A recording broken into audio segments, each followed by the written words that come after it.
expert, and regionally, because we have so many different water districts as well, and things that are split up and don't communicate with so many water problems. Not to mention basin contamination and other issues that have to. We've got to build cisterns and dry drains and French drains and percolating systems and capture systems that haven't been done. I mean, those are wildly interesting, but at the end of the day, I mean, I think you really need some water experts that are out here. And I haven't seen that. I haven't seen it. Well, that hasn't happened, but the point still is that the county will not let people do anything. John, please. What? Please. Professional courtesy. It's a public meeting. I know it is. Yeah. Okay. But the point is that the county has not done anything to relieve the impact on people who are suffering literally County's the one that years. created the impact in the first place. I do have a question, just going back to the, if I could. Sure. Jump back right now. Because you mentioned, because you're not codified as under the county as county councils. Correct. Right. So you don't follow the Brown Act. Oh, yes, we do. You do. We do. Voluntarily. Voluntarily. Got it. Yes. Okay. So- Just curious about this. I just want to make a brief announcement to the folks that just walked in case, I don't know if you all know who this gentleman is. He's Mitchell Englander, and he's here tonight till 7:30 approximately when our regular town council meeting. So if anybody has a quick question, I'd like to give everybody an opportunity to at least ask one question of Mitch. And for those of you who came in late, I can start at the beginning. So, He's running for supervisor on town of his seat. oh, okay, well, sorry about that. And Pam, I do believe we have a light schedule tonight, so if you want to run Okay. 15 minutes, it's okay. And Mitch, this is our president. of- Sorry I couldn't make it sooner. I've been running the Chris dog. Croisdale, he's our president. I know Joyce had a question. I think Angela had another. Did you Yeah, get? sure. Okay, Joyce, go ahead. Well, you've answered, thank you. You've answered a lot of my questions already, but I was thinking, I'd like to know what you see are the biggest challenges that Los Angeles County and the unincorporated areas surrounding it are facing. Quite a few. And I think in the county, if you start looking at the services, you don't have to go far to look at the annual grand jury report to tell you wheels are falling off the bus. I mean, there's some serious problems. First is looking at infrastructure, dramatically improving our infrastructure and traffic and transportation. And our infrastructure is falling apart, and it's not just our roads, highways, and bridges. It's everything underneath that, too. Water delivery systems. We have about 200 different utilities under the streets, and they're all crumbling. A lot of things are falling apart. And so infrastructure is a big issue. Certainly, in putting on my public safety hat as a police officer, I would tell you, we've got some serious issues in public safety. The pendulum is swinging the other way with Prop 47, maybe 109. Those are here to stay unless we do a major shift to undo them. We have to focus on mental health. Basically, essentially what's happened, and everybody knows by now, which is, I think says a lot what, Prop 47 and AB 109 is. But from a police officer, so you understand it from our perspective, it's crazy. We've got a number of felonies that we used to be able to book for a felony. You've got serious dope, heroin, a narcotic. If you've got GHB used to be a felony. It's a misdemeanor now. Does everybody know what GHB is? It's a date rape drug. It's only used for one thing. It used to be a felony. Now it's a misdemeanor. It used to be a felony to steal a gun. Now it's a misdemeanor if it's under, because the value is now at $950. It used to be a felony when you went in to, and you crossed a threshold to commit a crime. You crossed that threshold to steal. It was burglary and not theft. Now it's a misdemeanor. And you can do 10 of those a day. Each one's treated separately.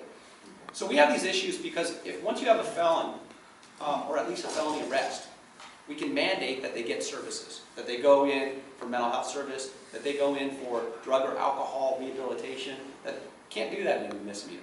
So it's basically walking in the front door and walking right out the back door. We can ask them to volunteer those services, except the services don't exist. They haven't materialized. We really have to focus on rehabilitating people under Prop 47, and the funds haven't materialized. Nobody from quite frankly and honestly, people pound their chest, but nobody from the county has been going on a regular basis to Sacramento to get those funds. governor wants to spend it on this bullet train, but the real issue is you've got $19 million. We were promised $200 million from the savings. Now, there's a tremendous savings from not institutionalizing these felons, except for it all gets shifted to the county. County jails were not meant to institutionalize people, not hold them for a long period of time. That's exactly what's happening. And about 2/3 of them have mental health, drug addiction, or alcoholism problems, serious problems. And they're not getting any help. So what happens, do you think, right when they get back out on the street? They commit another crime. And they're feeding their addiction. And they're not getting any help. And so the pendulum of crime is swinging back up again. We've got to do something about it quickly. So that's another major area. Economic development, because we don't have good paying jobs in the county overall. The biggest area that I see for opportunity, I say ready, set, go. It's really science, technology, and engineering. So I've partnered recently with UCLA, USC, and Caltech. In fact, Max McKee, the president of USC, just did an article on what I've been doing, which was really nice. And creating the average job out of school in science, technology, and engineering is about $75,000 a year. We graduate 5,000 kids out of USC, UCLA, and Caltech. 5,000. About 4,800 of them leave right after they graduate. We keep very few because the jobs aren't here. We're ranked 14th, last, in the state of California for science, technology, and engineering. Yet we have the highest graduates in the state of California. We get $45 million from the federal government. San Francisco gets $1 billion. We're ranked 14th, San Francisco's 1, San Diego's number 3. These are great paying jobs. Now, forget just the jobs. What they bring in the benefit to us in society, these jobs in science, technology, and engineering, for health, for infrastructure, for transportation and regional planning. These are the engineers, these stem cell research. All the things that will sustain, improve our quality of life.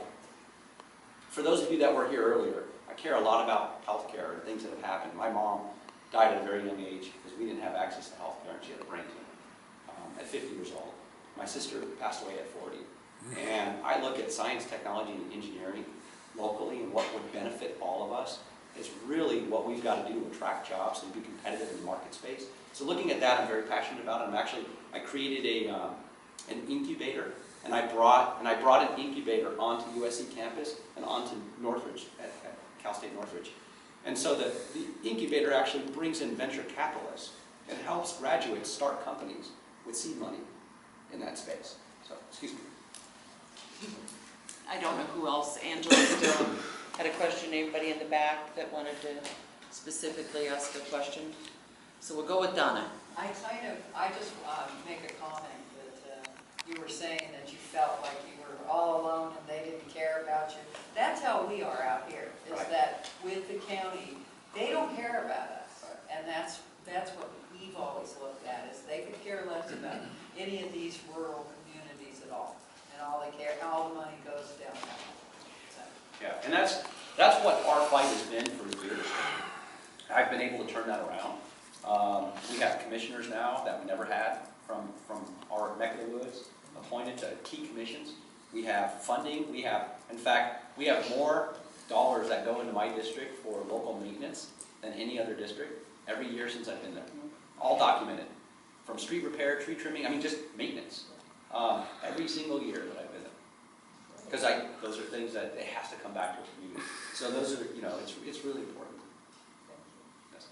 Just to expand on that a little bit, I think the big issue here with this community being unincorporated is representation. Right. We have no direct representation, and it's something I beat on a lot. The Board of Supervisors, whoever our supervisor becomes, needs to find a way to get direct representation into the unincorporated communities. Something further than the town council's advisory board. Yes, Supervisor Antonovich, one of the things he oversees is the Department of Regional Planning, which is where a lot of our heartburn is. Right. So, there is an overseeing capacity that potentially the next person would come in and take over, but that's the extent of it. So that's one of the things that I was talking about beginning of the conversation for those that came in later. Because we have councils as well. Ours are a little different in their structure. and making sure that the relationship's there, and I don't mean just a relationship, I mean getting together on a regular basis, is one of the things I do with all my councils. We have a dozen, and we get together on a regular basis.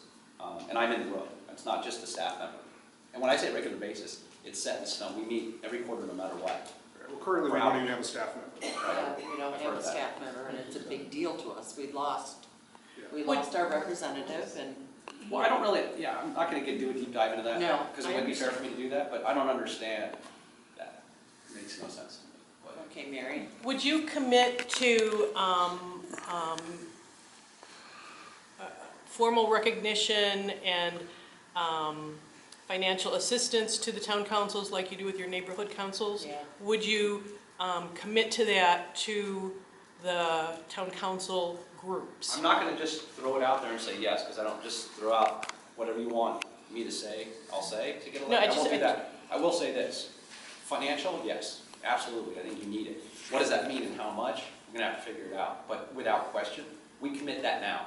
Each one of our councils get a fund.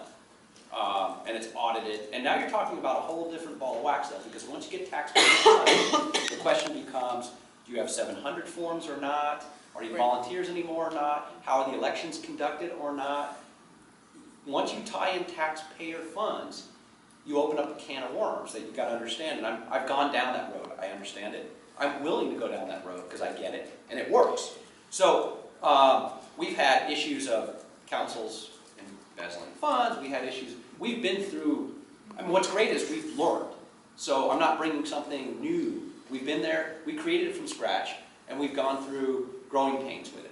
So the answer is, number one, yes, funds, you need it. At a minimum, for communications, for website, for emails, for meeting space, for those things, and then some. So something positive that has to go beyond just getting together to fight planning matters. That's one thing I get. I'm sure that's probably 90% of why you get together. But I think But that way, additionally, it would be, I think it becomes more of a formal body Right. that you recognize as opposed to something that Antonovich set up 20 years ago. Right. And he has been helpful, Right. but I think there's a big gap in there where it could be much better. So my answer is yes, because that's what I do now, and I don't know anything different, and it works well, and we've already ironed out the bugs. We've already gone through. I mean, if I hadn't had that experience, I'd be looking down the barrel of the gun, saying I'm not sure what that means. I've been there from the inception of those to where they're at now, and they've really grown. And I say yes. I mean, we have one where we have 1,800 people show up for a disaster preparedness fair. We get together with 6 neighborhood councils now. I mean, we have picnics. We do all kinds of stuff, not just fighting planning stuff. That's where I want you guys to be. That's where I think it needs to go. Yeah. And you can only do that in a formal setting where you have structure. You're already abiding by the Brown Act. That's 90% of it right there. Now, by the way, if you are codified somehow, now you've got, responsibilities. well, county council needs to be at the meetings then. You've got, there's a whole nother, So the question is there a hybrid of that or not? Funding, I think, is key. So figuring out that, the answer is yes. I'm committed to do that. Excellent. Because it works well. And that includes county resources such as legal and that kind of thing? It has to be. You need it. You Yes, can't. yes. Because once you go down that road, you're exposing the liability to the county. Right, right. So you have to have that. Yeah. Well, I You're not also- talking about, It's not that big a deal. it's budget dust. You got a $28 billion budget. And if you look at what it would take, and it wouldn't, look, Rome wasn't built in a day, and it's not going to happen tomorrow. And it's going to take a lot of rolling your sleeves up, working together, figuring out what is it you want that to look like. Because I don't dictate things. That's just not my style. I would sit and say, okay, here's some best practices. I would have you all meet with, actually have a department, believe this or not. We have a department of empowerment in the city.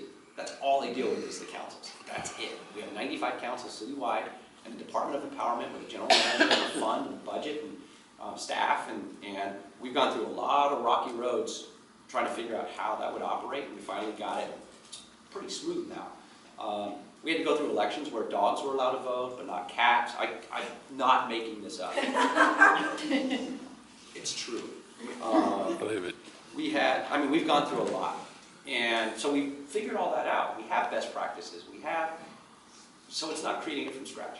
Well, I don't think that you'll find any town council that doesn't want to open those cans of worms and go down those rocky roads. Right, Because we're ready to do that. Form 700, we're good. Yeah.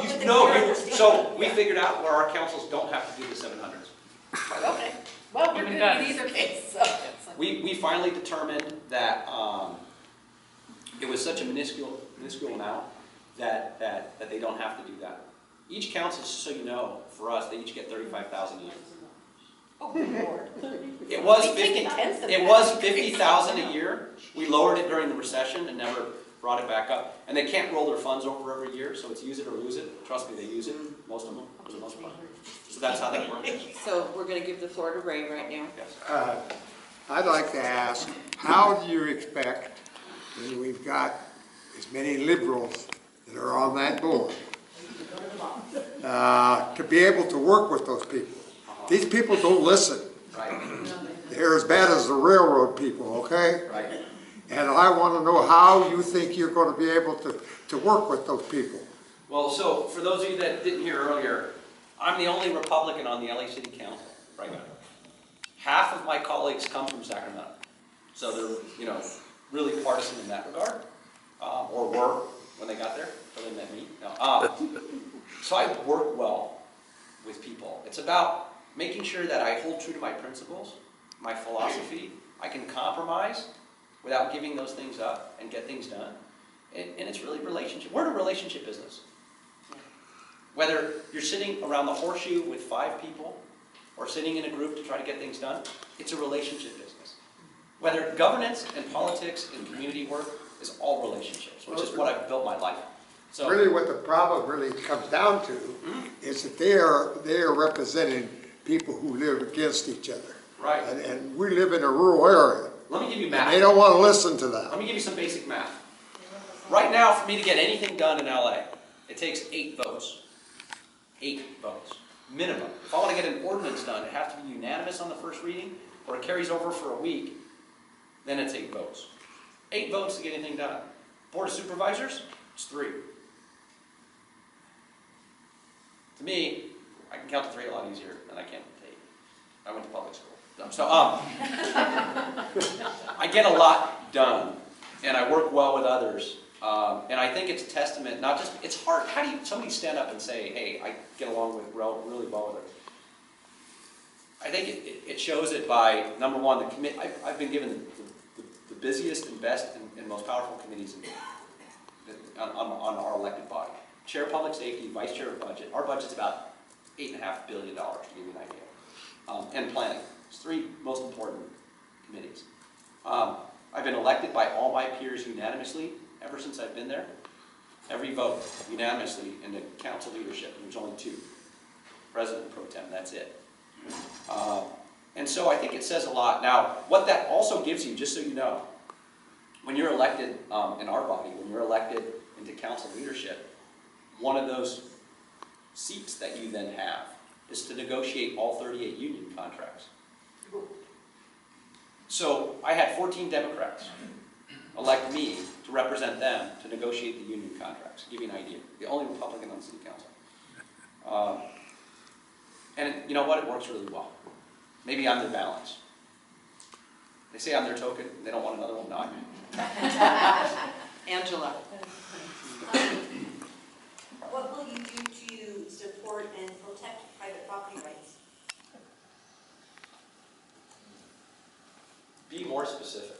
Okay, are you aware of Agenda 21 and the threats of Agenda 21 to private property rights? Walk me through it. There's a lot to it. Walk me through it. Yeah, that's too, Okay. That's too too much. in depth. Okay. You gotta be, you wanna be something specific to Acton? Do you wanna ask that Well, question? You know, as we've stated, the unincorporated areas, especially of the Antelope Valley, are very unique. Right. And this is a county position, which the majority of the county is, a lot of the county is largely incorporated. Mhm. So we don't want to be lumped into the rest of the county. We view our community and as special, and there are a lot of individuals, or the outlook of the collective, and many individuals don't think that we should have land, that we should have a large area of land, or and we don't want to be lumped in with the rest of the county, being that our community is unique. Well, I can give a specific. For example, there's a draft ordinance sitting on the board's desk right now that says, if you're in a significant ecological area, and they expanded the SCA boundaries in Acton, now a quarter of our community's in it. Basically, for every square foot that you want to develop in any way, including putting just a horse corral on or a walking path, you have to take at least that same amount and hold it in perpetuity to never be developed, touched, or in any way ever done anything to. So an environmental easement. Yes, at a minimum 50%. Sometimes it's 3 to 1. Right. So if you have an acre, you get to develop maybe 10,000 square feet of it. Right. And develop means Right. that's your driveway, your road, satisfying the fire department, access, Right. easements from the county. And then you have to put the rest of it in this conservation easement that you don't even get, you can look at it. Right. So you have 100. And pay taxes on it. You have 105 So, SCAs in the county of LA. You've got, the bulk of them are here, quite frankly. So there's about 105, 61 of them I think were actually codified as ecological sensitive areas. Of those, most of them are out here. This is what I would look to you for.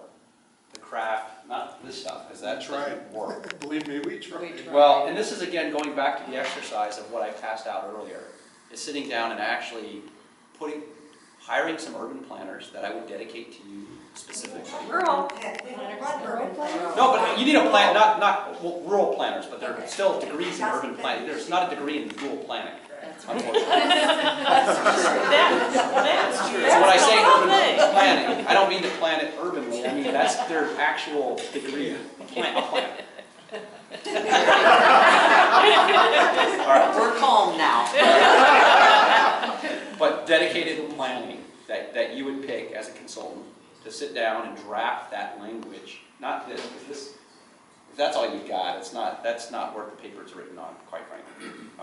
So I would suggest, That's your support. To it, I know, but there's so many holes in that. It's so open to interpretation. Don't make us cry tonight, okay?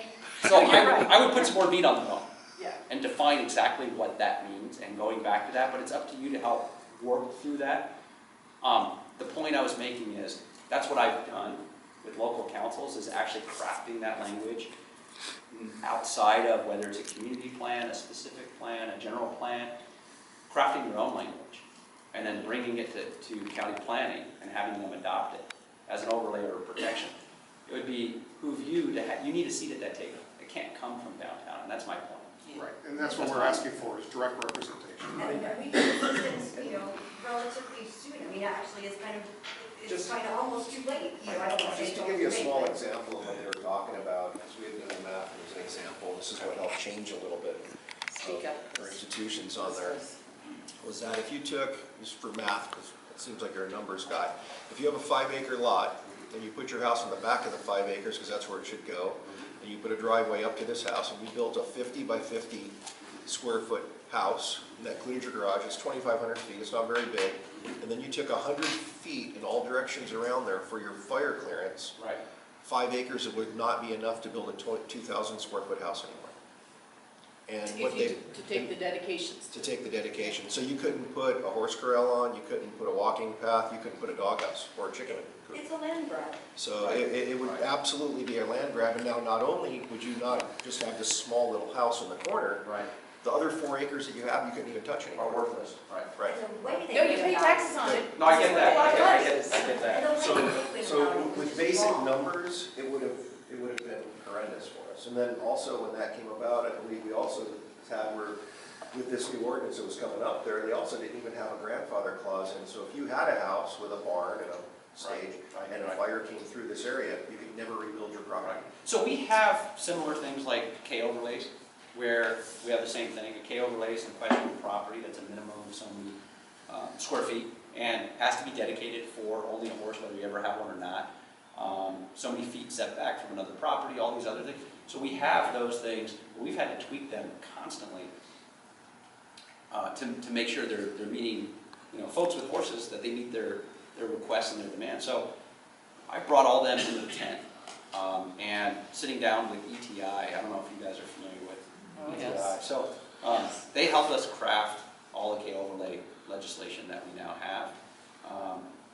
That when you say representation, I'd have to sit down with you guys to figure out exactly what that means. But so many times when we sit down, we feel we have an adversarial relationship. We're not part of the team. Can't do that, can't do that, can't do that. Can't do that, can't do that. So Community standards, for a real quick example. Right. We brought up the idea, well, why can't we take a look at our community standards in one piece, one little piece of it, and say, let's take a look at the frontages or the areas, and do that and run it through and get it voted on and get it passed, and then move on to the next one. Instead of saying, oh no, you have to wait a year and a half before we have time to open your standards, and you have to go through the whole thing, and it could take 6 years. And now you're negotiating from one part over here to get something over here that should be totally different. Right. So you're giving up something here to get something here, and you end up, 6 years later, and you don't even get close to what your community wants. And then oftentimes there's a conflict between Oh yeah, interpretation of exactly. both of them, because they were So if written you can so take far. one section, open it, fix it, just like a city would And then the pass. planner retires, and a whole different interpretation. Yeah, so, streamlining some processes. Well, no, you've got my commitment to work with you specifically Okay. on that, That's and you guys directly, Write that down. because that's a mess. It's in the register. It's being videotaped. I'd say maybe one more question and we're going to. Okay, was there anybody that I didn't get to in the back? There was quite a few people that came in late. Okay, how about the front again? Anybody got one more question? Tom, Chris? No, but I would like to say that a year and a half ago, when most of us got on the board, our budget was $1,800, and we still have 12 months. We've made it 18 months on $600. I think we've done pretty good. Can I introduce you to my wife? Just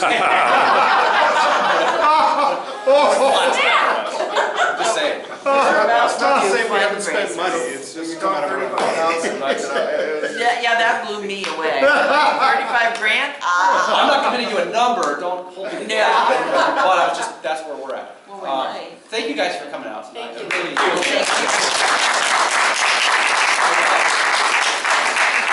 I have a saying, I'll go anywhere I'm invited, so anytime you guys want to invite me back, win, lose, or draw on election day, I'm happy to come back anytime. What's that? Tom? I left some brochures up here Did you as have another well. question? The most important part of these brochures are The the picture in back, front. because it has a picture of my name.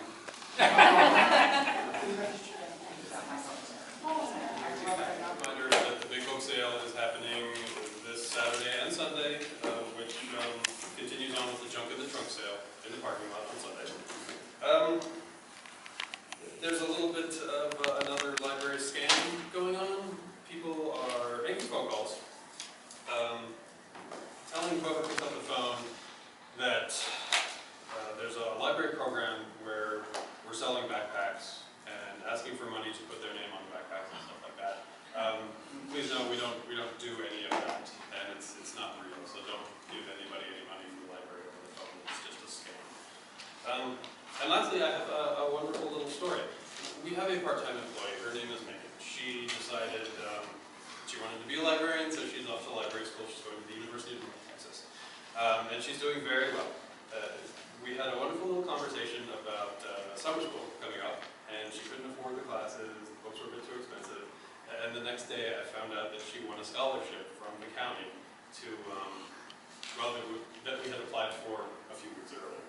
So now she can go to do summer school, afford the books. And there's a nice little ceremony happening on April the 14th, where she's going to get a little award and she's going to be handed the check.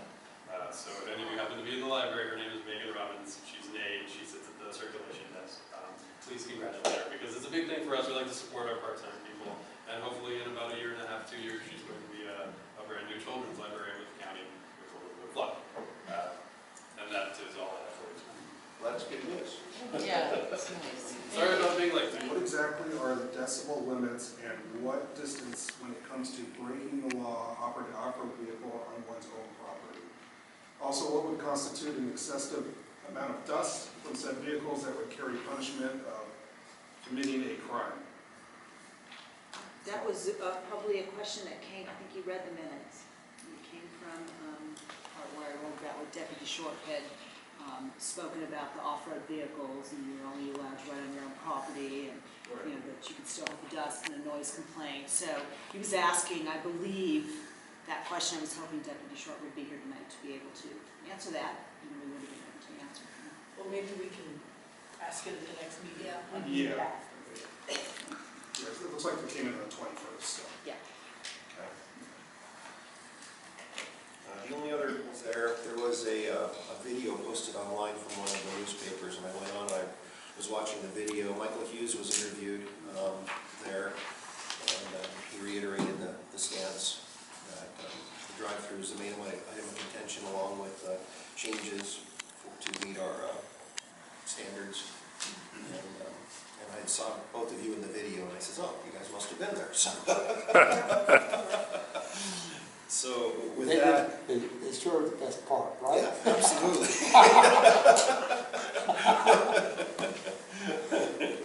So with that said, we are preparing to go to the hearing on Wednesday. I know I'm going to go. And Pam, are you going? Mm-hmm. And Kathy or Kelly's going also? I Great. No? Tom? Yeah, I think so. Okay. Jackie? Yes. And I won't be able to go. okay.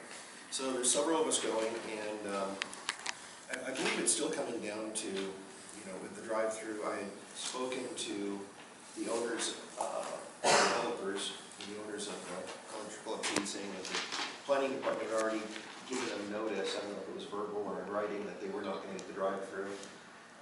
I think the other thing that we just have to look into, and Jackie's written a letter up with bullet points, it's just a matter of signages and the other items that are not meeting our standards. And, Traffic studies. traffic studies, and then I did also see correspondences, but it all relates back in, and we did get a response back from, about the trail. Yeah, Kelly Yeah. showed it to me. We definitely need to talk about that. I was going to talk about that at the planning board. So since you've got the letter and such, do you want to go into it and go over your bullet points and such? Because I think it would be, we talked about getting this off to Mayor Tomovich prior to Wednesday meeting so that he's not blindsided with any of the statements and factual things that are going to come out of us. And the Regional Planning Commission. And Regional Planning Commission, and then we can all go down there with a unified idea. And then also, if you would prepare for Wednesday, as you always do, some sort of bullet point cards where we can kind of get through there also. It's why it's wrong to be limited to 2 minutes each, and that would help also. Okay. Well, the first bullet item was that the traffic study does not consider, or even does not analyze or even consider traffic impacts on Antelope Woods adjacent to the High Desert Middle School. That was part of stipulation number 1 in the Acton Town Council letter from October 2014. That would be part of the traffic study. That was the previous council.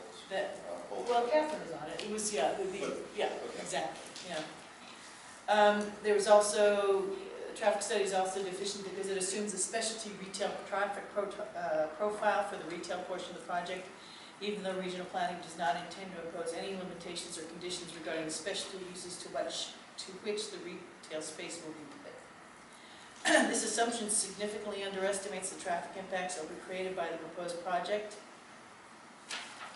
I'm just going through them quickly. Okay, can I just ask you real quick then on the Yeah. traffic study, because I am a layman when it comes to some of these issues. So what you're saying is that they did the traffic study based on a specialty retail. Yes. And I'm not sure of the quite definition, but I guess that's a subpar traffic count compared to. Yeah, the traffic general load is retail. about 1/4 of what a general retail traffic Normal retail load would be. So what you're saying is that they're passing it based on this traffic study, which is 1/4 of traffic for normal retail, but there's no limitations where if Country Club Feed moves out in 5 years, that this building can then be used for normal retail other than themselves. Or if Country Club Feed never gets built and a Starbucks gets built instead. Yes. So what the traffic study that they performed, and which the regional planning is considering, assumes only traffic attributed to a specialty retail use profile, Such as country club fees. such as country club fees. Okay. But regional planning is not imposing any conditions on the retail section that is commensurate with that assumption. So either they have to redo the traffic study with an actual impact, the actual retail traffic profile, or they have to impose some sort of conditions on the retail portion of the project that says you can only put an office and a feed store. Right. And Or if you any- change or that, any- you gotta come back for another CUP or whatever. Got it. They Okay. just have to match. No, I understand that. Okay, go ahead. The traffic study is also deficient because it assumes peak traffic hours of 7 to 9 a.m. and 5 to 7 a.m., 5 to 7 p.m. without collecting any data to confirm whether these assumed peak traffic hours are indeed peak traffic hours. That's because we've had many people come here recently saying between 4 o'clock and 6 o'clock it's a 4-lane highway down Sierra Highway.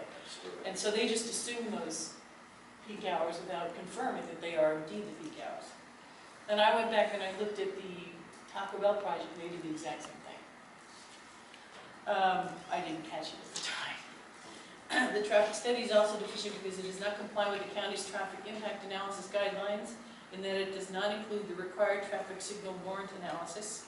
As I explained to Mr. Englander, the county's TIA document requires warrant analysis to be done for every project, and no warrant analysis was done for this project. The traffic study is also deficient because it does not consider the cumulative traffic impacts of nearby residential development authorized pursuant to recorded track maps. According to the most recent site plan filed with the Department of Regional Planning, the applicant proposes to construct freeway-oriented signage. This violates stipulation number 2 of the October 2014 letter. In addition, the signage does not comply with the Acton CSD because it is backlit, it is not just demonstrably shown to be of earth tones, and it occurs on all 4 sides of both proposed buildings. The applicant has not provided the name or contact information for the Primo Burger owner. This violates stipulation number 5. The project includes a drive-through which violates stipulations expressed in the ATC letter dated October 22nd, 2014. So those are the bullet items. Okay. Pursuant to prior town council letters. There were 2 or 3 other concerns. A few years ago, and before an application was submitted for the proposed project, the county dedicated the Darrell Redmond Multi-Use Trail, which extends north from Vasquez Rocks along Agua Dulce Canyon Road, then turns east along Sierra Highway to Crown Valley Road in Acton, where it turns south to the Acton Park. The proposed project is located on the Darrell Redmond Trail. Nonetheless, and for reasons that are not at all clear, the county's Department of Parks and Recs has decided that the Darrell Redmond Trail is located only on the north side of Sierra Highway. And based on this untoward decision, DPR, Parks and Recs, does not recommend a trail dedication for the proposed project. However, DPR's recommendation fails to account for the fact that there are no stop signs anywhere along Sierra Highway between Agua Dulce Canyon Road and the proposed project. Therefore, it is impossible for any pedestrian or equestrian to cross to the north side of Sierra Highway to access the Darrell Redmond Trail at the location proposed by Parks and Recs. For this reason, Department of Parks and Recs recommendation must be reversed and a trail dedication must be provided by the proposed project. Moreover, in going forward, DPR must recognize that the Darrell Redmond Trail should be deemed to exist on both sides of Sierra Highway. So that's the issue with the trail. Yeah, and just for everyone else, we did get a response back in today from Parks and Recreation, and correct me if I'm wrong, so I'll read it quickly to my phone, and their response was that the trail is a proposed trail. It's not an actual trail yet. It says the trail, in their view, has always been on the north side of Sierra Highway, so therefore the issue of crossing has never been addressed. And since it's a proposed trail, it's on the north side of the highway, and there's currently no funds for it whatsoever. They said pretty much they'll cross that bridge when they get there. And it doesn't affect Primo Burger at this time. So there is some conflict between our interpretation of what's going to take place in the future and their disregard for the future. Well, there's also the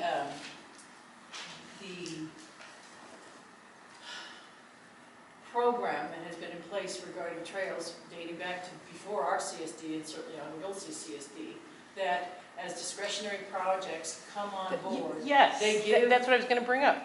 The whole point of a project going through Parks and Rec is put a trail in if you need Get the to. dedication. for the- Absolutely. maybe not for the This is the trails. perfect opportunity because there's a development going in. Well, and there'll be time for speaking at the end when we have, and we're just discussing ourselves. Yeah. We're all on the same page and we're putting information out there so you understand the responses that we've been getting also. Kelly can read that email, but you, yeah, you said it beautifully. So it's that stance is contrary to everything that this community and this town council has worked on for more than 20 years. And I know other communities as well. Because the dedication is supposed to be gotten first. Whether or not the trail is actually built, it can't be built if the dedication doesn't happen. Well, that's something we'll bring up also on Wednesday and try to bring it to light. And again, as an advisory council, they can take it or leave it from us, and it's their option, not ours. But it's our job to protect the community and bring these things to light. And obviously, if the trail's going to be built in the future, now's the time to plan for it, not later. I'd also like to point out that there is nothing published that I've been able to find that puts the Dale Redmond Trail on the north side of Sierra Highway. And it can't be because the Acton Park is on the south side of Sierra Highway, and Vasquez Rocks is on the south side. So there's no. So my question would be for us, and if we are going to forward this on to Aaron Antonovich for Wednesday's meeting, would it not behoove us to request that a Parks and Recreation representative be there? Because I think the planning department will be there. But why don't we request that a Parks and Recreation representative be there to explain themselves on the trail? I think that's a great idea. Usually at a regional planning commission hearing, there is somebody there from Parks and Recs, Public Works, Fire, Regional Planning, County Council. So you feel there will be someone there? But There will, but let's ask. I'll put it, perhaps I should put it in the email. Okay. So that it's up ahead in case we don't read the letter. I think that'd be great. Okay, so there's that. The Acton Town Council is aware that the applicant recently provided DRP, Department of Regional Planning, with 337 letters of support for the proposed project that were ostensibly signed by Acton area residents. Notably, it appears that at least 110 of them identify addresses that are not Acton residences, and as such, they should not be accorded significant weight by the Commission. The staff report prepared by Regional Planning does not address the configuration and conditional uses imposed on the project that are clearly shown on Exhibit A. It was adopted when the zone change and DP designation were approved in 2007. In fact, the approval, the approved conditional uses specifically exclude restaurants, cafes, and catering businesses. It is in the attachment. You can see that. And just so we don't get too far past that point, do we have any documents that we can provide and hand up there? Obviously, for us to say it would be one thing, but actually hand them the documents from 2007, so they will hand them, they can put it in front of themselves and read it. I do include it as an attachment, but it is I guess we could get there early and ask Regional Planning to let us have it, so we can, because it's a full site plan. Well, I don't know if that would be it, but I think it'd be whenever a speaker walks up, if it's you, if it's me, whoever else walks up, and we can say this is for Mayor Antonovich and have copies to the planning department also, just to let them sit in front of it and they can read what was approved in 2007. Okay, it's the only existing copies at Regional Planning, because there's only one that's stamped with the Exhibit A, so and you have to hire a bonding, I mean, I don't have any Can we way just make copies of this? Yeah, I think that would be great. I don't have any way to make it Well, I think just 8.5 by 11. But there's the date on it, Exhibit A, and then there's a blow-up of the actual uses that are allowed and not. So. I think that would probably just agree a little bit also. Okay, so Section 2240.030 of the County Code clearly states that any CUP issued pursuant to a DP zoning program, which is on this property, must comply with the elements identified in the exhibits that were adopted when the zone change was approved, if such exhibits were crucial in determining whether the zone change should be approved. There is no doubt that the Exhibit A adopted with the zone change was the key element in approving the 2007 zone change, and it was based on Exhibit A that the Acton Town Council supported the applicant's zone change request in 2006. I can say that with certainty because I supported the zone change request based on those conditions. Talking to the PR guy, Randy, and I had a couple questions for him, and he could not give me an answer that night. But he said he would get back to me on my email. What were the questions? The first question was, because, you know, they're pressing so much for the drive-through, and I said, well, why is it necessary? I said, you know, if you're not looking for freeway business, I don't understand why the drive-through is necessary. And of course, they talked about it being for, you know, people who have animals in the car, or children, or special needs people, and I get that. I said, but, I said, can you tell me the difference in business between your Lancaster location that does not have a drive-through? Like, how does its business numbers stand up to one of your stores that, or businesses that does? And he couldn't give me that answer. And I thought that would be, you know, if he's going to show me that that business makes 30% less business because it doesn't have a drive-through, well, the Lancaster location isn't even freeway adjacent like this one would be. So to go to that Primo burger, you have to know it's there. It's kind of like neighborhood serving. It's not right off the freeway. So if it had numbers that stood up to one of their other locations with a drive-through, then I would say that certainly a freeway-based Primo without a drive-through would do just fine.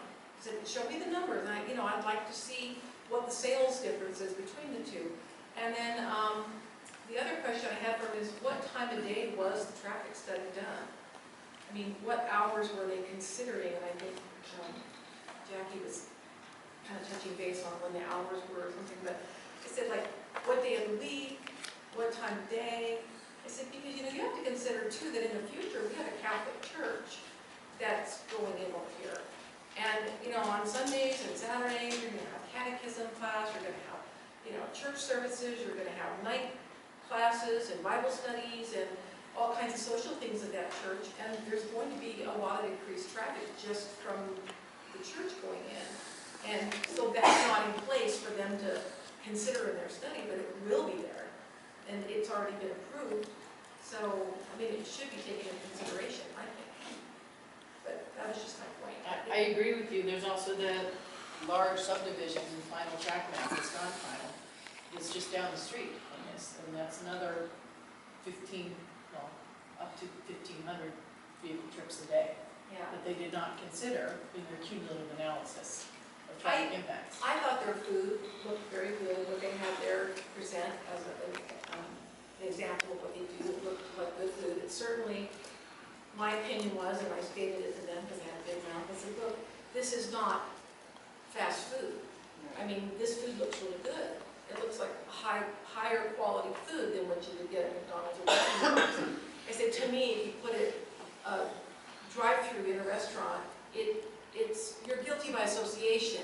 You're making yourself a fast foodish kind of restaurant by having a drive-through. I said, why not compromise with our community? If you really feel like 15 to 20% of your business is going to come from takeout, drive-through, whatever it be, somebody who doesn't want to sit down and dine, why not compromise and do a walk-up window? Designate 4 parking spaces for people that have called in ahead and placed an order and want to just come pick it up. Or somebody that has dogs or kids in the car wants to just pull up, walk up and place an order, and when their number flashes in the window, they know their order's up. That's a compromise to our community. It would still serve people the same way a drive-through window would. And it would probably cost them less to build the restaurant with a walk-up window and designate maybe 4 spaces. Rattlers successfully has a takeout business down in Santa Clarita, and they have spaces right across the front of the restaurant that say right there, takeout only. So you can't park there unless you're just there to pick up an order. And it works for them, and I don't know why. I'm hoping that compromise will come with them, that they will say that, well, gee, Acton is like, right for the picking for another restaurant store. There's very little competition for them here, so I think they would do well. And their food looked good, and it wasn't just burgers. It was, there was burritos, there was steak and eggs, there was salads, there was all kinds of stuff. It wasn't Jack in the Box McDonald's. It was so much more than that. So I think they would be a nice addition to our community, but they need to maybe be willing to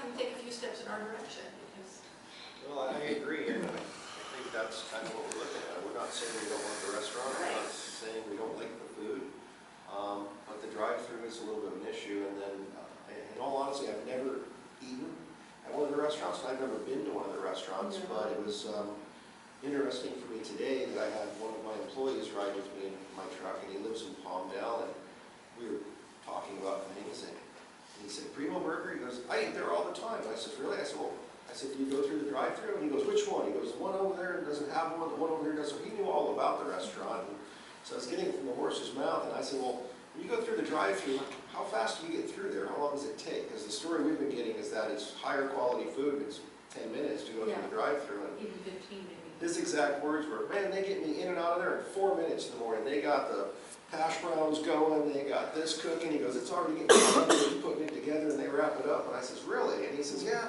He goes, if it took longer than 5, he goes, I wouldn't be able to stop and get to work on time. But that's what they're trying to like say to us, is that it would strictly be community serving, because it does take, they said a minimum of 10 minutes, sometimes 15, and I'm like, you're gonna have cars stuck in that for 15 minutes?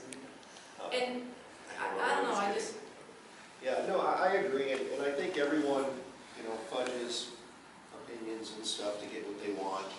But this was the first comment I've had about the speed of the drive-thru, and obviously if they're getting something different, maybe it may take longer, but whenever he orders, I didn't even ask him what, but whenever he orders, he's through there pretty quick. So, I think it just reiterates the fact that the drive-thru may be a little busier than what's even been proposed to us, and for us trying to, uphold the drive-thru issues for Acton, I think we're in the right direction. and I was trying to tell him, I said, it's not just your restaurant. I said, if we let this come in, I said, you realize the Pandora's box that opens for all the other restaurants that are gonna come knocking on our doors, we won't have a leg to stand on. We're gonna take another.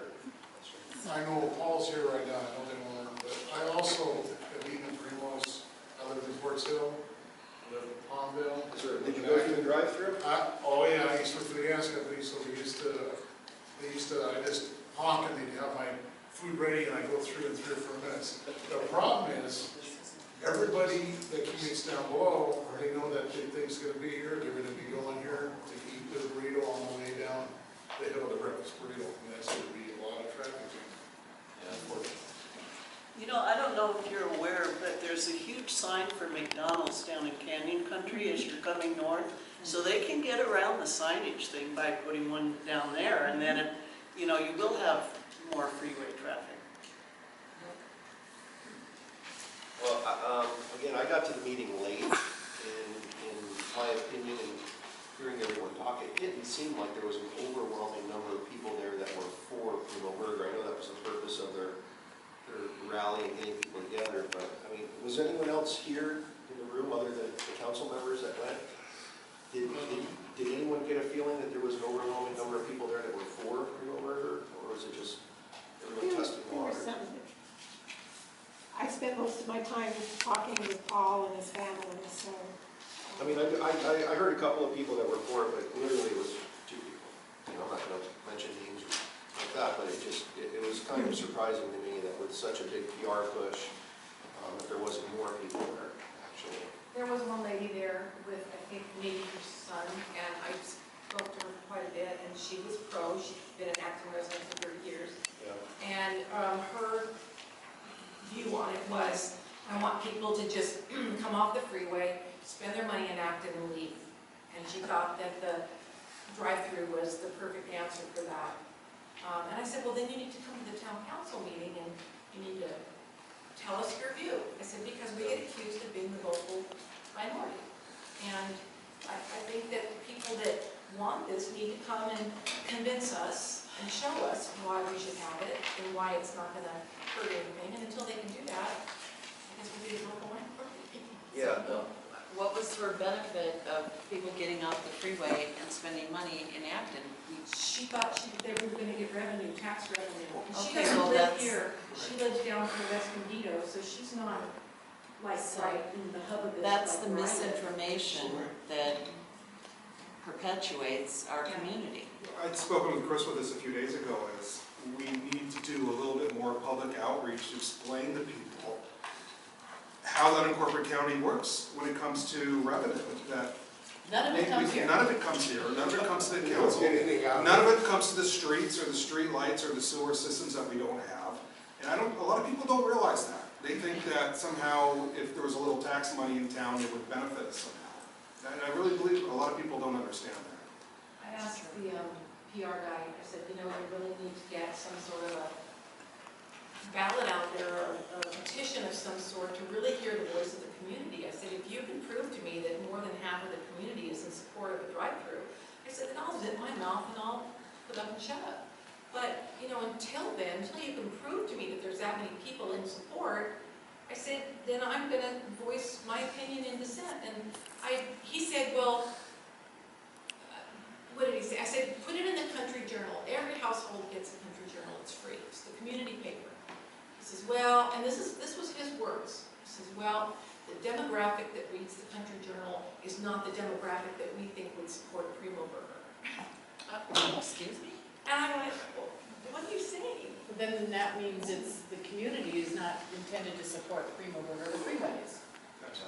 Right? Yeah. I mean, it's like if you're given the opportunity to voice your opinion, no strings attached. Well, We did a petition. Yeah, I think that's it, and you know, I would like to think it was in the past prior to us, but I have gotten, you know, comments back to me that people felt threatened to come here and say their opinion if it was other than the majority, you know, and that shouldn't be that way at all, and everyone should be able to come in and say how they feel, and in a democracy, you know, whoever has the most votes wins. And the silent majority thing that has been spoken in the past and spoken again, you know, I would like to say they're not the silent majority, it's the ones that just don't care. Because if people cared, they wouldn't come and talk. And like you're saying, until we see a majority that comes up and says differently, then we're going to have to try to enforce the majority that is showing up to the meetings and filling out surveys and doing what they can. And even if, you know, some people have said the surveys were slightly left or slightly right, but again, until a different one is done, But you know. can I add to that? Not the survey that resulted in this. The survey was the icing on the cake, but this came from almost 10 years of community meetings where, you know, this is what, we are the only community in all of the Antelope Valley that has this sort of protective language in the new AV general plan. The only community, no other community has this. And it's because of all the efforts that we put forth. So if now... Years of workshops. Yes, many years, Regional almost planning. 10 years, Yeah. or more, actually. If this community now wants to change direction and welcome freeway serving businesses, it's not just a matter of us approving them. We can't. We have to go back in and get an AV general plan amendment eliminating all of this and putting in language that says we want Acton to be a freeway serving commercials, have a freeway serving commercial strip that extends from Escondido to Angeles Forest. And then we can go through and approve those types of projects. But the first step would be for a majority of the community to come up and approach us, and Yes, then we you're can take right. that direction. But we are not going to take that direction until we see an overwhelming majority say that's the direction they want us to take. And it's not something that can be overturned today or tomorrow. That's going to be another 4 or 5 years down the road once that ball starts to turn. So, you know, this is what we've got. This is what we abide by. This is what's in our AV area plan and New York community standards. And they've all been worked on for many, many years. So, is there any other comments? Signatures in support of Primo, which are shown not to be residents of Acton, shouldn't be counted. No, I said should be accorded less vote. Recorded what? Well, is the Acton The reason I residents? asked was because in Taco Bell, this town council was saying, get everybody you can, people from out of state, another county district, Lancaster, Palmdale. I don't, actually, every signature had to have an Acton address. I don't know where you heard that from. Well, also, hold on, I can answer this. There were 2 petitions. One of them was distributed to all rural town councils in the Antelope Valley area plan because it addressed the interpretation that the county applied of this language. That's not what I'm thinking of. Well, no, there were 2, the petitions. But that's not, I don't have any idea about that. I'm talking about the petitions that were being circulated here. And, So, let's see, They had it at Country Club Feed, I think they had 337 people sign letters of support. That's what I was told by the PR.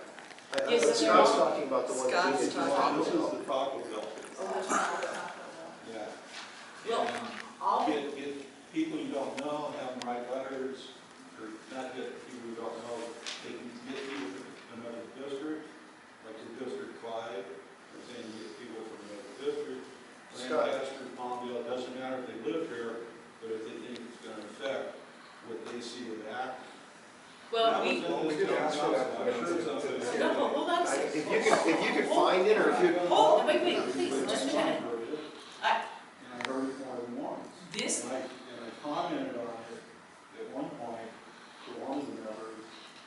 I don't. this town council, Okay, go ahead. this town council actively pursues signatures from residents throughout the Antelope Valley on a specific form, letter, petition, that stated, we object to how regional planning has chosen to interpret the very specific and clear language in the AV plan, because they were concerned that their protective language would be equally misinterpreted. So the signatures that this town council actively sought outside of this community were for a specific petition that was not the petition that was You submitted. guys were telling people in this room to do it. Yeah, Scott, I think it's a total misconception because all the signatures that I handed It's got to. nothing to do with the signatures that the Association of Rural Town Council requested. Okay, but the 800 signatures that I handed to Mayor Antonovich, the day we went to the planning department, the stack of 800 signatures, were all from Acton and verified with addresses. Yeah, I keep hearing 600. Well, I think it was Some of them included the AV Well, it is plan. important. No, we're not saying it's It really not is important. No, it is important, because we want to be clear on what's Exactly. going on. It just, I can remember seeing it, and I'm sure if I took time and reviewed the videotapes for me, they hear it too. And it's like this whole Primo thing originally was voted to approve with the drive-through, with the letter to the county, was withheld improperly for 2 weeks, and then they got a chance to revote it, and that letter got sent in real quick. And it just makes this council, whether anybody thought it now is there at the time or not, makes it look wishy-washy and a little hypocritical. When hypocritical is signatures that aren't Acton residents shouldn't matter. Okay, nobody from our else they should be involved. Because they're not residents of Acton, they're not in the Acton CSD. Well, Anyways. Okay, all in favor? aye. Aye. Any opposed? Kelly? No. Aye. Aye. All unanimous? Do you want to put the letter up now on the website, or do you want to wait for the signatures We're and going then, to sign it, so. and then put it up? So you scan me, copy, and send it to me? Yes. And then she's got a signature page now, so we can just circulate it and sign it. No? A little bit hard to hear me, so I have my hand up, but. I'm sorry, what? Sorry, I'm just a little hard of hearing, but I have my hand up, but I don't have my hand. Oh, I didn't. I know you guys are moving on, and then. I'm sorry. Did you want to speak on the Primo burger? No, but Mr. Paul, he has a statement that he'd like to read. Okay, If that's absolutely. okay. I just wanted to jump in before you guys moved on. Absolutely, and I'm hard of hearing too and a little blind, so I didn't see your hand and I didn't hear you, I'm sorry. Good evening, Tom. I met you, some of you guys, last week, like Pam and Chris and also Ray at the our at the open house meeting. And at that time, I was talking to you, and you had some concerns about the. Can you give me the microphone? Can we give you? So we can hear? Okay. There you go.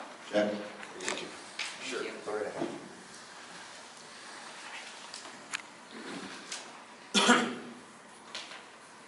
I know you had some concerns at the time. You were telling me that probably a Primo burger Please speak into the restaurant. microphone. Yeah. Primo burger restaurant would be fine, but the concern is the drive-through. Yes. And I want to bring this to your attention that it's not feasible for us really to build a Primo there without a drive-through financially. Because Acton being such a small community, we do need to serve just about every person in Acton in order for us to survive financially. You know, we're a community serving restaurant. You know, we're not a national company which brings people from different cities or towns or whatever. We're just strictly well known in this community here. And we would like to serve your community, but definitely, please help me. I do need a drive-through.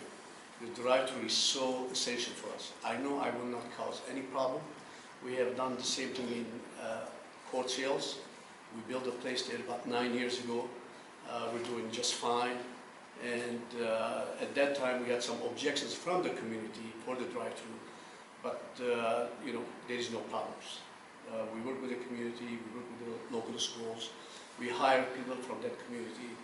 So we really need your help in order for this project to go through. Or otherwise, it would not be financially feasible for us to build the Primo homes. Okay, thank you. Thank you. Again, you know, there's a lot of, especially the young folks, the young people, you know, they're all using drive-through nowadays. You know, things has changed. So, you know, they're not going to park their car at 8 o'clock at night and drive up to a window. A lot of them are scared. You know, there's all kinds of problems. But drive-through basically really works at night because a lot of people, they do not like to get out from their car. You know, our drive-through is about 15 feet wide. Basically, we made that drive-through just for the community because our drive-throughs are usually 10 feet wide, any of our restaurants. But we have it 15 feet wide because we know the community drives bigger trucks, SUVs, and all that. So we're catering for the community. And I heard that, you know, we're going to be bringing people from all different towns or different places. I don't think that's really true. Because, I mean, we're not well known. We're not well known in other cities. If you go to San Fernando Valley, you tell them Primo restaurant, they don't know. But the Antelope Valley people or the people, local people here, they know us because we've been here 24 years. Well, what hours are you planning on operating? We operate usually from 6 to 10. 6 in the morning to 10 p.m. We don't stay And you don't have longer. any Primo burgers without drive-thrus? Yes, we do. I have one Primo burger without a drive-through. But again, Pam and I, we discussed that last week, and she asked me that question, and I answered her. I will answer that again. You know, Palmdale has 110,000 people. Acton has 6,500, 7,500 population. So it's important for me to cater to every person in order for me to survive. Just, you know, it's almost impossible for us. You are aware that there's 100,000 cars that go by on the freeway alone every day, let alone Sierra Highway. That's possible, but you know, I'm not aware of that. But however, you know, those are not my customers. The customers which I have, they're the local people. The reason I'm coming to Acton for you guys. You know, we've been asked for the last 4 or 5 years that I should come to Acton, and basically that's what we're really doing now. You know, we tried 4 years ago. We tried on the property next to Arco AMPM. Right. And at that time, when I came to town council, they told me, look, you're in the wrong location. Because basically that's next to school, you're going to create a traffic, and it will be problems. So they told us at the time to go and find a property on Sierra Highway, then I will not have any problems. Are you saying the town council suggested that? That is correct, yes. And are you saying that the town council had no objection to a drive-through 4 years ago? I have a letter from town council that they okayed my fast food restaurant with the drive-thru. From 4 years ago? No, The one this you're is talking about about right right now. now, a year and a half ago. You know, that's what they really gave me the okay. Based on this, we went to the county of Los Angeles, and they asked us to do all these studies. We have spent over $160,000. I mean, I have stack of papers about that thing. So we have done everything to really please the community and work with the community. If you can help us out, we really appreciate it, and we will not be proud of you. I promise you that. Well, I think, you know, what we've got to do is already written in stone. There's really not a whole lot that we can do to help you to get around the drive-through. Because businesses in this community are not supposed to be focused on customers outside of this community. And if this community doesn't have enough people to support your business, then it's not a business that's consistent with our AV plan. Well, I mean, the community itself will support it. I know that. You know, they like our food and all. But there is a certain part of the people, they will not come to us if we do not have a drive-thru. They're going to go to our competitors, which is Jack in the Box and McDonald's. Even though our food is a lot better than that, but there is always people who use the drive-thru. I mean, that's the reality, unfortunately. I just find that hard to believe that the community, if they're going out to get food, wouldn't go to your restaurant or go to the drive-thru. I would believe that someone coming off the freeway that's here for 30 seconds would not use your business because there's no drive-thru. Well, I mean, earlier I think somebody said that it will take 3 to 4 minutes in our drive-thru. That was the gentleman that was riding with me in the car. Okay. He says it was I don't think 45 minutes. that's the right thing. It usually takes 6 to 8 minutes. Okay. Because our food is custom and it takes a lot longer. We were told 10 minutes or more last time somebody was But there's time it might take 10 minutes, depending on the order, the type of food we serve. Well, again, we're an advisory council, and we're advising on what our hands are tied with, and that is the Area Plan and our community standards. And the bottom line is going to be Wednesday with Mayor Tonovich and their vote. But I was told the other day that they've already told you you're not getting your drive-thru. Is that true? Did you receive that in writing, or was it a phone call? How did you guys get that information? I'm not aware of that. We haven't received it yet. I think it was, I'm so horrible with names, the owner of the property was doing the development. Gowdy, Mr. Gowdy. Mr. Gowdy told me this. So you weren't privy to that information? They didn't tell you that? No, I'm not. Mr. Gowdy told me that they had got the information. We haven't even received it. That's what he said the other night at the open house that you had. If I had that document, no, I don't. No, he said that he was informed that. Mr. Gowdy was. Yes. So I think all we can do is reiterate the facts and the differences between our community standards and the Area Plan, and let them vote on Wednesday. But for us to turn around and say we'd like to send a letter in support of the drive-thru would be against what the community has stated in the past they'd like, the majority of the community that's come up and spoken to us, and it would be against our the wording that's in our Area Plan and community standards. So we can't do that. Thank you. Thank you. In Acton, I was just listening to this conversation, and I was wondering how long has there been a drive-through at Primo Burger? I've gone there quite a few times, so I just had a couple questions. A drive-through. Primo Burger's not in the town yet. They're actually looking at building here, and they want to put a drive-through in. Oh, okay, the ones by our house, the one off of Santiago, up the hill, the burger place. I think isn't that that's Grizzly Grizzly Burger? Burger. Oh, I know, right. Yeah, I was gonna say if he had it prior to that, then that was. No, that's Grizzly Burger. And since you're new to Acton, most of the drive-thrus in the town, or all the drive-thrus in town, were actually slipped in right under the window before the councils were formed, the community standards were put together. 20 years ago. 20 years ago, and thank you. Well, they were also, Jack in the Box and McDonald's were both installed in violation of the AV plan. Grizzly Burger is a different situation. That entire Santiago development is a C3DP, just like the Primo Burger project. And that development went through permit application, the whole file's run this high. And this same struggle existed, that we're discussing here, existed up at Santiago. And the way it all shook out was that whole CUP was approved with the condition that there would be only one fast food restaurant in that whole area. So there will never be another fast food restaurant there. It won't even be allowed. In fact, when Perking Up went in, there was a long discussion about making sure, this town council wanted to make sure that regional planning didn't construe Perking Up as being a fast food place that would prevent it from opening its doors. Because of those conditions on that C3DP, which was more than 20 some odd years old in the first place. So this struggle with freeway serving, and Grizzly Burger is not necessarily a freeway serving business. I don't think anybody would consider that. So this struggle with respect to freeway serving businesses opening in Acton has been going on for a very long time. And we are the only rural community in Los Angeles County, and as far as I know, anywhere, that has a major freeway and 3 major highways going right through the heart of it. And for years, that did not upset our rural profile because, you know, just stay on the road and keep on going. But the more businesses we have pulling people off the freeway, the more we're going to start looking like Norco, the large development there with the whatever's there, the Trader Joe's and the whatever.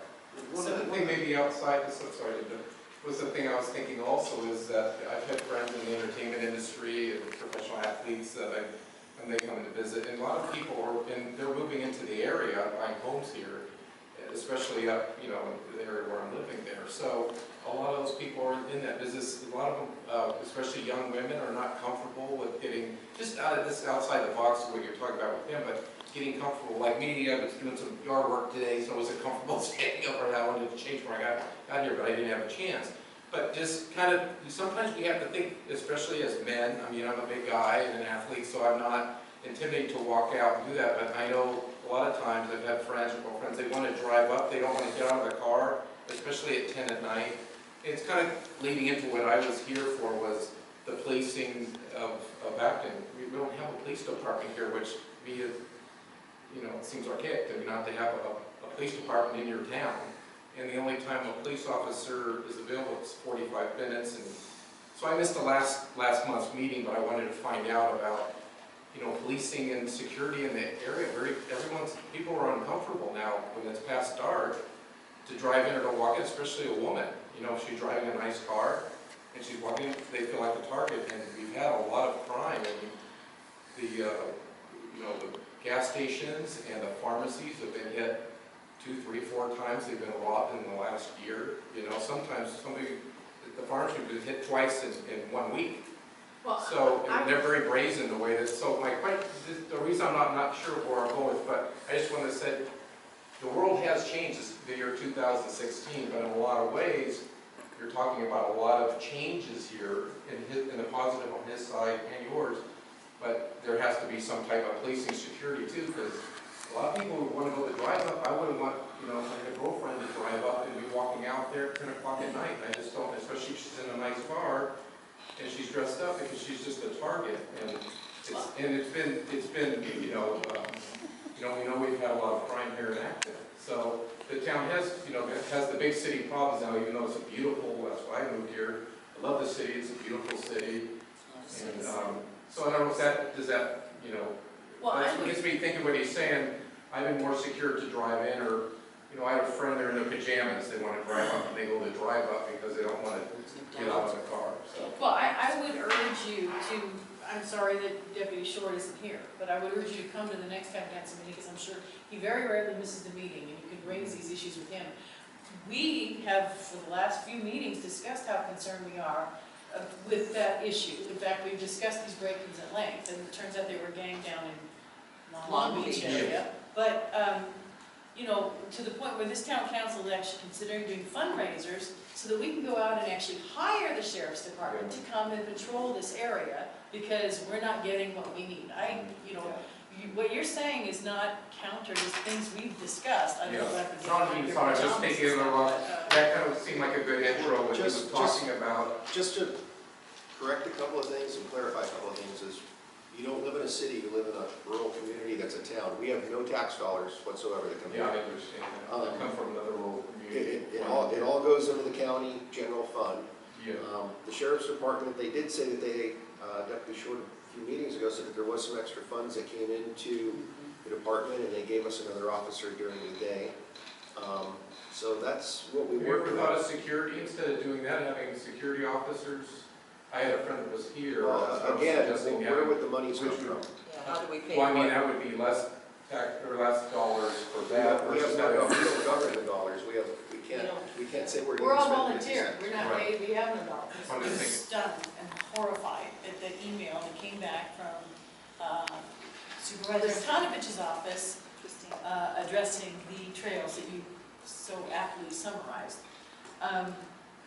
We are never ever going to, our CSD says not only trails for projects, but also feeder trails. So not even identified trails that we're supposed to be getting from these projects, but also feeder trails from into those map trails. So it's not just the mapped or identified or pre-map trail, whatever they want to call the Darrell Road Trail, but it's also feeder trails feeding into them.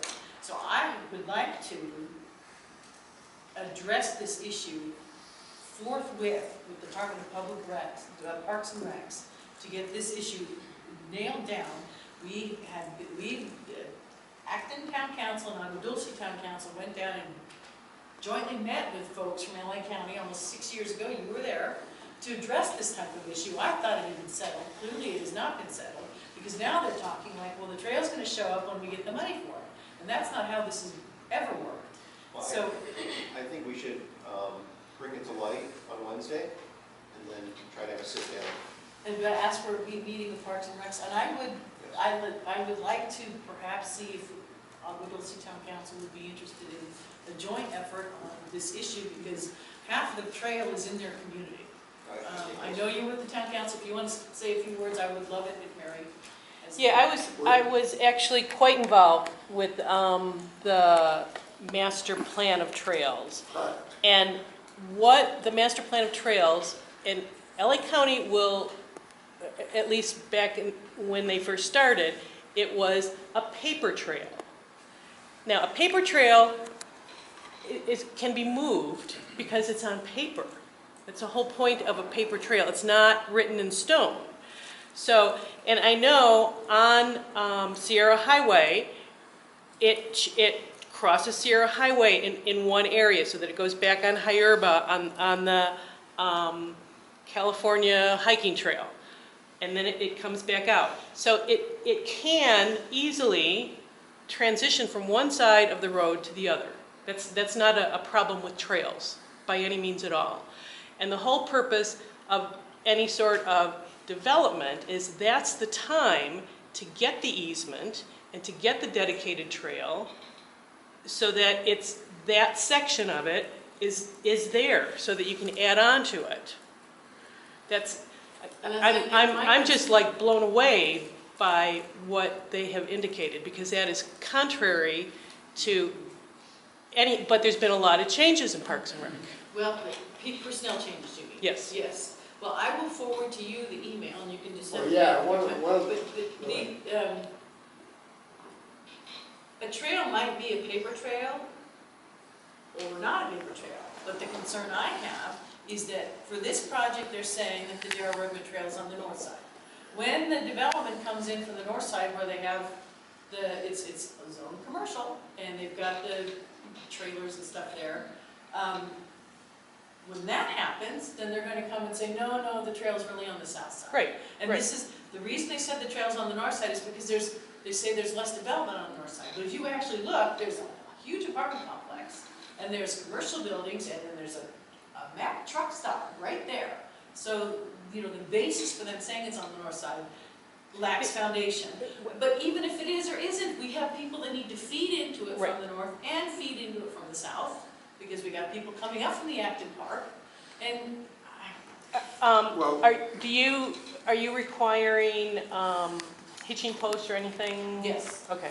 We Okay. have got So just that in itself should indicate that you are expecting equestrian travel.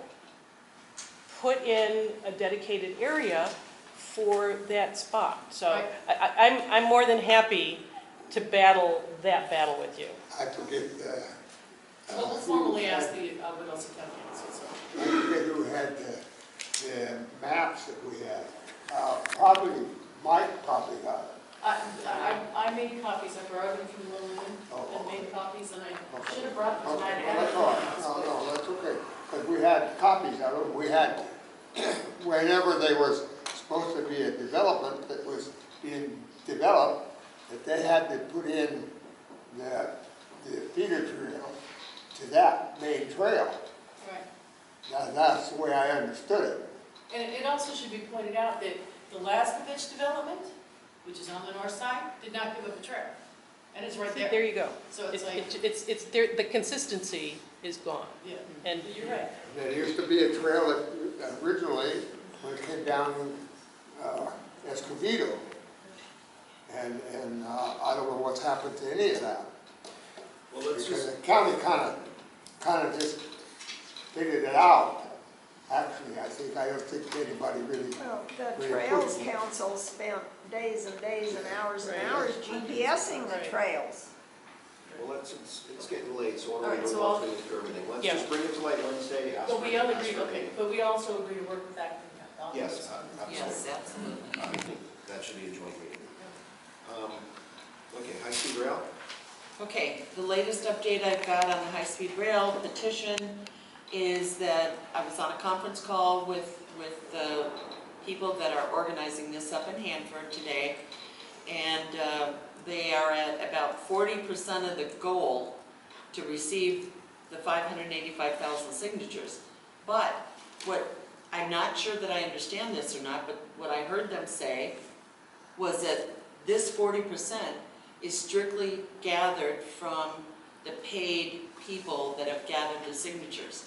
They got 85,000 signatures just in the last week, and what they're saying is they've got stacks and stacks of petitions coming in from the volunteers like us that collected signatures, but they're not counted yet.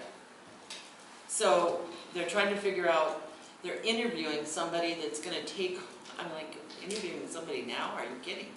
But interviewing somebody tomorrow that's going to take over more of the management of how they've collected these signatures. But they're still going forward to try to get this on the ballot for November of 2019. They said they're out of money. I said, fine, I'll make phone calls here to our local representatives. So Tom Lackey has responded to me, Scott Welk has not, Sharon Runner. They're all going to work on how to get funding back up to Hanford so that they can continue with the paid people.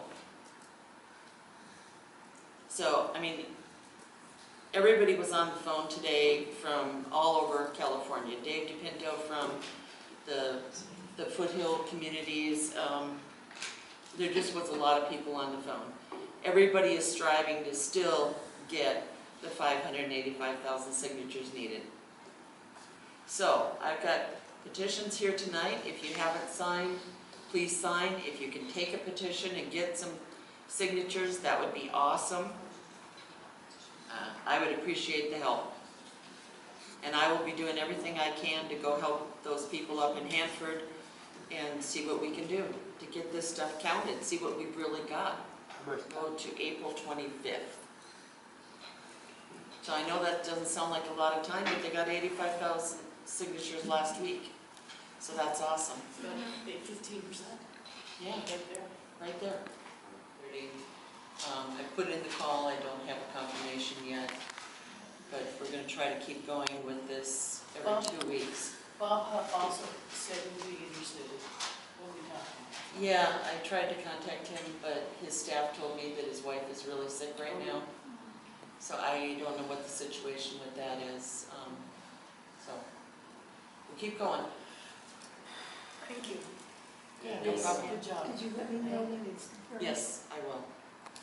And for new business, you know, Tom and I spoke, and I think it's still in light with everything else, that we thought it would be a good idea, we're gonna put it off maybe until next time, talk more about it, but doing some kind of an educational article about Acton and our community standards along with, you know, the area plan, some of the basics that developers have to abide by and that we're going to enforce. And maybe throw in there a little bit about how we really have no tax dollars, and for people asking us to spend money here and change things there.